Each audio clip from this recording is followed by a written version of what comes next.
I thought my life with Emily was a fairy tale. We met in college, fell in love, and built a life together over 10 years. We were David and Emily, the perfect couple, or so I thought. The betrayal wasn't a sudden storm. It was a slow, creeping poison.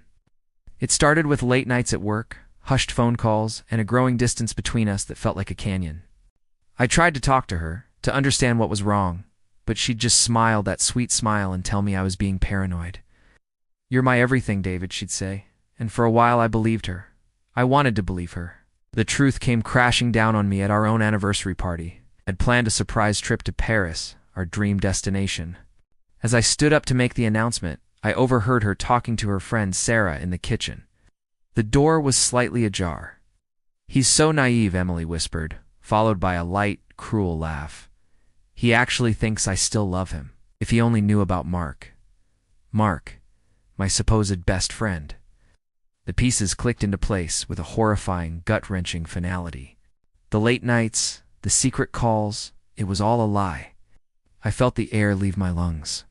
Her laughter echoed in my ears, mocking the decade of love I thought we shared. My world shattered. I didn't confront them, not then.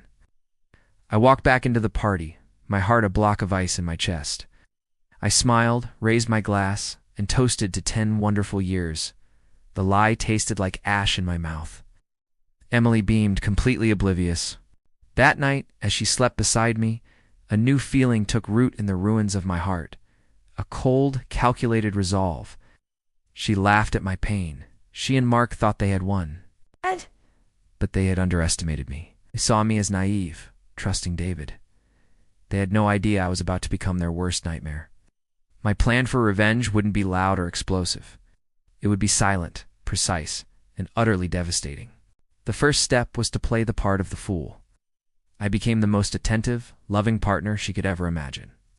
I bought her flowers, cooked her favorite meals, and listened intently to her fabricated stories about work. "You're being so sweet lately," she'd say, a flicker of guilt, or maybe just surprise, in her eyes.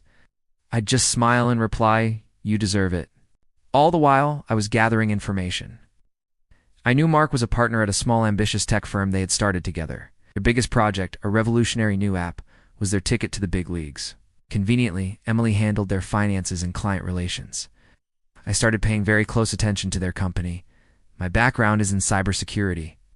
It's a detail Emily had always found boring. "All that computer stuff just goes over my head," she used to say.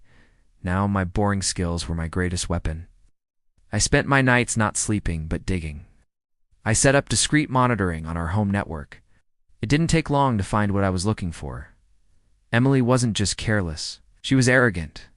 She used our shared computer to access company files, communicate with Mark, and even manage their personal finances, which were deeply intertwined with the company's. I found emails, chat logs, financial statements, a treasure trove of their deception. And among them, I found something much bigger: evidence of financial fraud. They were inflating their company's valuation to secure a massive round of funding, essentially lying to their investors. The plan began to form, elegant in its simplicity. I wouldn't just expose their affair. I would dismantle the empire they were building on a foundation of lies. I created an anonymous, encrypted email address and began compiling a dossier. I meticulously organized the evidence: the emails detailing their fraudulent activities, the chat logs where they mocked their investors and me, and the financial records that proved their deception beyond any doubt. It was a digital bomb, and I was just waiting for the right moment to detonate it. The moment came a month later. Their company was hosting a major launch event for their app. It was a lavish affair, filled with investors, media, and industry bigwigs. Mark was on stage delivering a charismatic speech about innovation and integrity. Emily stood beside the stage, glowing with pride, looking every bit the successful power couple they pretended to be.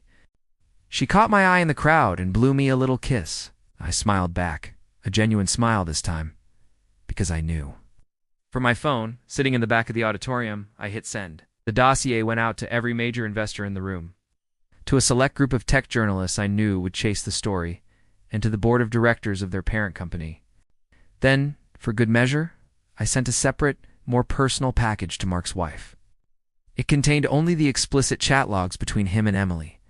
I watched as, one by one, Phones began to light up across the room. A murmur spread like a virus. Faces turned from admiration to confusion, then to shock and anger. Mark's speech faltered as he noticed the shift in the room. He looked at Emily, bewildered. Her own phone buzzed. Her smile froze, then melted into pure, unadulterated horror as she read the first few lines. The fallout was immediate and catastrophic. The launch event imploded. Investors were screaming into their phones. Journalists were scrambling for an exit to file their stories. I saw Mark's wife storm towards the stage, her face a mask of fury. I didn't stay to watch the rest. I just slipped out of the chaos, the sounds of their world collapsing behind me. By the time I got home, Emily's things were gone. There was no note, no call. Just an empty closet and the faint scent of her perfume. A ghost of a life that was never real. The next day, the news was everywhere. Their company was under investigation, their funding was pulled, and their careers were ruined. They lost everything. Their company, their money, their reputations. Some might say revenge is a hollow victory, but as I stood in my quiet, empty apartment, I didn't feel hollow. I felt free. I had taken back my power. She laughed at me, thinking I was weak. But in the end, I was the one who got the last laugh, a quiet, satisfied laugh that no one else needed to hear. The perfect revenge isn't about shouting from the rooftops. It's about watching your enemies self-destruct from the seeds you planted in silence. And as I booked a solo trip to Paris, I knew my new life was just beginning.